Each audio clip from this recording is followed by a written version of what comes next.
হাড় হিম করা ঘটনা বীরভূমে।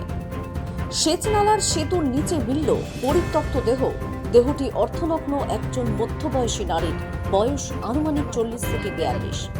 বীরভূমের নলহাটি থানার তৈলপাড়া রামেশ্বরপুর গ্রামের মাঠে একটি সেচ নালার সেতুর নিচে দেহটিকে পড়ে থাকতে দেখা যায়। আজ সকালে এলাকার কৃষকরা মাঠে চাষের কাজ করতে গিয়ে দেহটিকে পরিত্যক্ত অবস্থায় পড়ে থাকতে দেখতে পান। মৃতার পরিচয় পাওয়া যায়নি। পরনে লাল কালো ছাপা শাড়ি।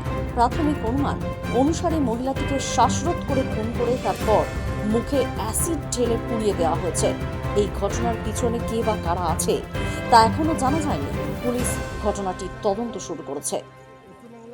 আমি এই পর্যন্ত এখানে যেটা দেখলাম এসে মাঝখানে আমাদের মাঠের মাঝে একটা কাছিয়া নালা আছে সাঁকু, তার ভিতরে একটা লাশ 45 থেকে 40 বয়সে একটা লেডি, অ্যাসিড দিয়ে মারা এবং মৃত অবস্থায় আমি দেখতে পেলাম।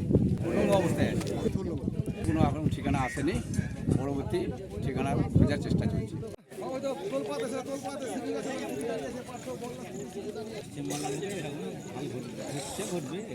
সব গ্রামাগ্রামী সব চলো লোকে আনাগোনা শুনতে পেলাম যে তৈলপাড়া কাশিয়া নালার সাঁকুর করে ব্রিজের করে নিচে একটা মেয়ে ছিলাম মার্ডার হয়ে পড়ে আছে। মোটামুটি মেয়েটার 40 বটে।